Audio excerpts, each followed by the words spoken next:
Mohammed Bani was the eyewitness, who was an eyewitness to the Tunisian revolution, and then Wasim Wabi, who was an Egyptian activist and organizing protests at the embassy. I'm Mohammed. I would like to congratulate everyone for the great demonstrations yesterday. And yesterday I was at the Egyptian embassy, and we were very happy to see the scores of people coming from the students coming to show their support to the Egyptians. That was really appreciated and a very inspiring moment. I would like to talk to you about my experience in Tunisia. I've been there only for 3 days, so it's a very short period, but I think it's very rich of experience and really amazing things happen there. First of all, very briefly, some background on this dictator who's been in power for 23 years. Lately, in the last 10 years, his regime became extremely corrupt. The big bourgeois families of Tunisia started competing to marry members of his family, because that was the way for quick to make a quick bucks, basically. And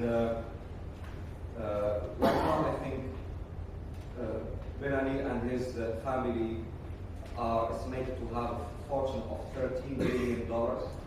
That is almost half of the state budget and more than 30% of the country's GDP.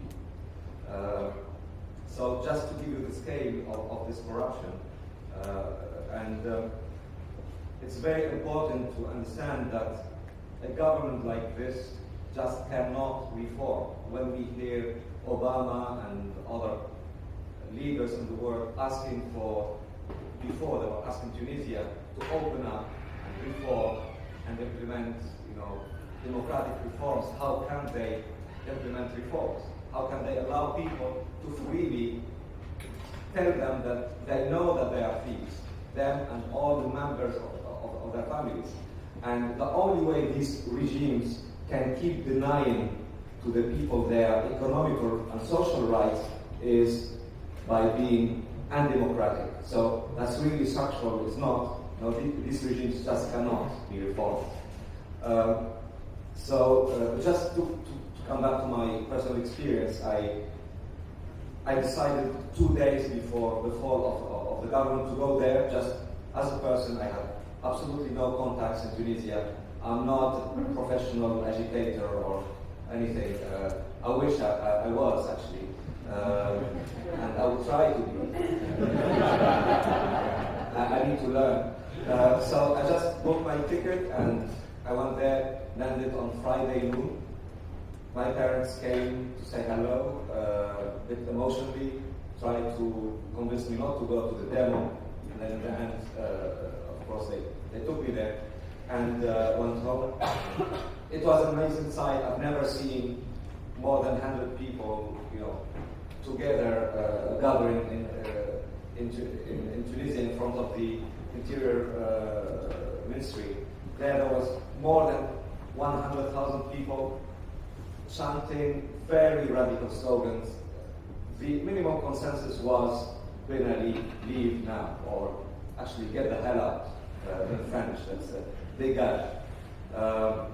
And the chanting went on for 3 or 4 hours. Things like bread and water and no Ben Ali, which means you are not asking for bread and water. They're saying, we will live on bread and water. We don't want all the prosperity that Ben Ali has been promising for 20 years and portraying Tunisia as an economical miracle, thanks to the neoliberalism. Then, very quickly on, then the police attacked, and around 4 o'clock, and thank God, only 2 hours, that was maybe the last attempts from the regime to hold the power. And only 2 hours later we heard that the president left the country. I just want to say one thing. A revolution changes people. I've seen it with my eyes. When I went home, I found out that my father, 67 years old, retired primary school teacher, was appointed the head of the defense People's Committee of our neighborhood. And 100 neighbors, most of them I've never met, were out with sticks and daggers or knives, defending, barricading the whole street. People, initially they were extremely scared, but then they got, when they have seen all the other neighborhoods having the same defense system, they got even more enthusiastic, and they barricaded the main street. For that night, and actually many more other nights, but I've seen it only 2 nights, we had checkpoints. The people had checkpoints, stopping the army, checking the army, the police, and then letting open the barricade for them to go. And then the remnants of the presidential guards tried to stage a counter coup the following night.